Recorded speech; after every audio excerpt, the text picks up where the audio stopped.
एक global study point competitive classes में आज आप लोगों का पुनः स्वागत है।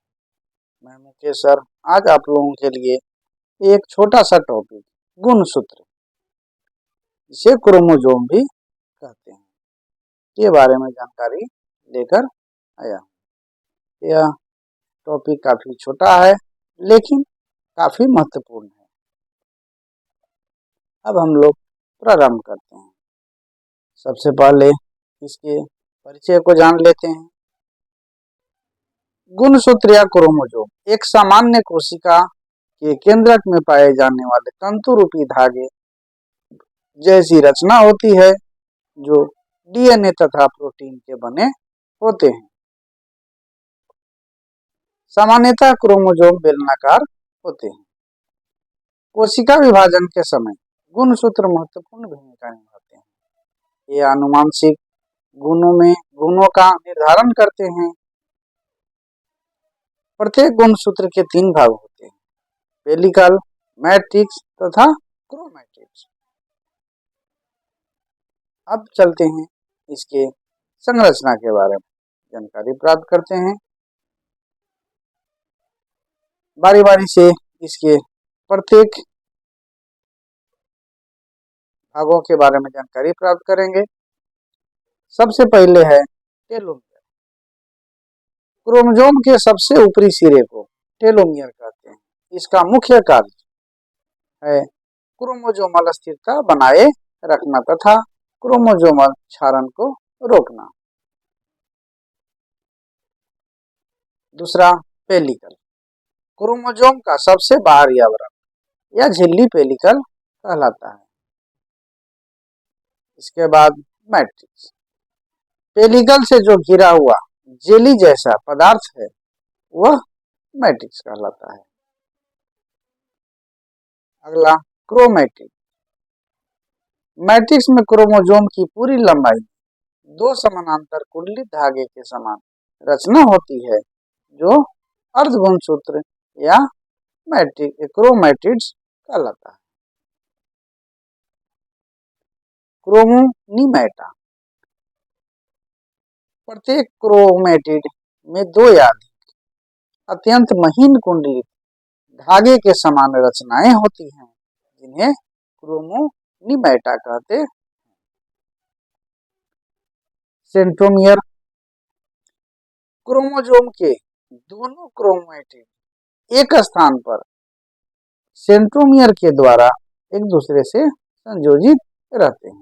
आप पिक्चर में देख रहे होंगे कि किस प्रकार जो है यह दोनों क्रोमैटिड एक स्थान पर एक दूसरे सेंट्रोमियर के द्वारा एक दूसरे के द्वारा से संयोजित है। सेंट्रोमियर एक महत्वपूर्ण रचना है जो क्रोमोसोम का आकार निश्चित करता है तथा कोशिका विभाजन के समय स्पाइंडल फाइबर से क्रोमोसोम को संलग्न करता है। इसके बाद प्राइमरी कंस्ट्रक्शन, जिसे कि प्राथमिक संकुचन भी कहते हैं।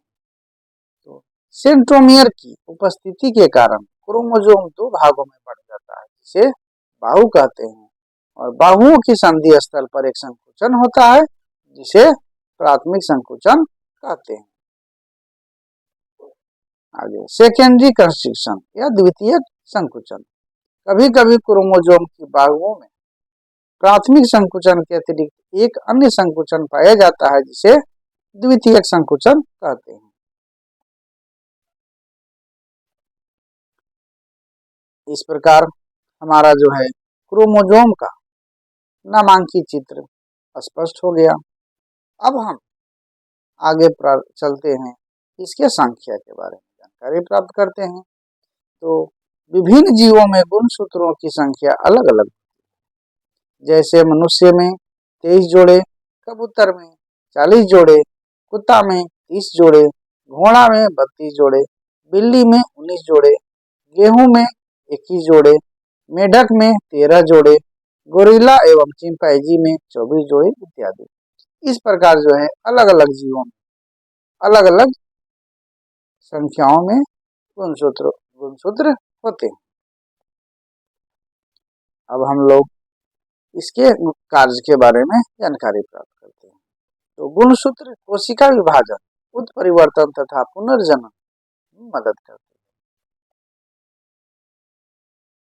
इसके साथ साथ सभी आनुवांशिक गुणों को निर्धारित और संचारित करने का कार्य भी करती है।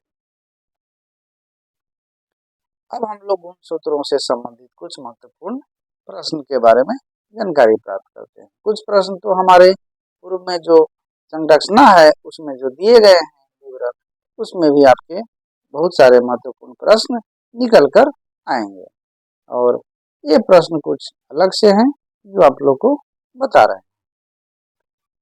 गुणसूत्र की खोज किसने किया? तो गुणसूत्र की खोज वाल्थर फ्लेमिंग ने सन 1882 ईस्वी में किया। गुणसूत्र शब्द सर्वप्रथम किनके द्वारा दिया गया है?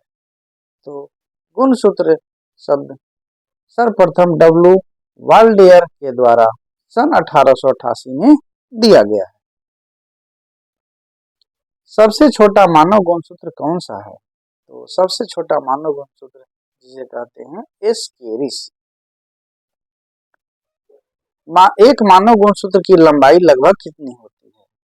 तो एक मानव गुणसूत्र की लंबाई लगभग 5 सेंटीमीटर होती है। लिंग निर्धारण कौन सा क्रोमोसोम भूमिका निभाता है?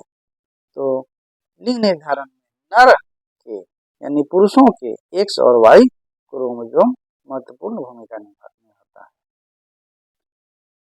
प्रोकैरियोटिक कोशिका में कितने क्रोमोसोम पाया जाता है?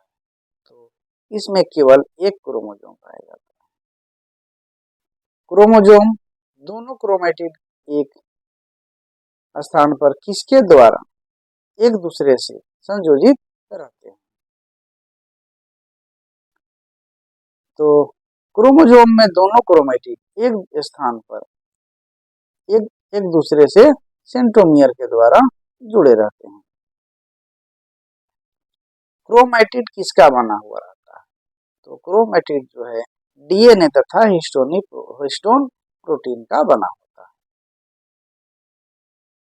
मनुष्य की कोशिकाओं में कितने लिंग क्रोमोसोम होते हैं? तो मनुष्य की कोशिकाओं में एक जोड़ी लिंग क्रोमोसोम होते हैं। नर के एक्स और वाई क्रोमोसोम और मादा के एक्स क्रोमोसोम होते हैं। इस प्रकार आज का हमारा एक छोटा सा टॉपिक क्रोमोसोम समाप्त होता है और आगे भी मैं इसी तरह का वीडियो आप लोगों के लिए लेकर आता रहूंगा।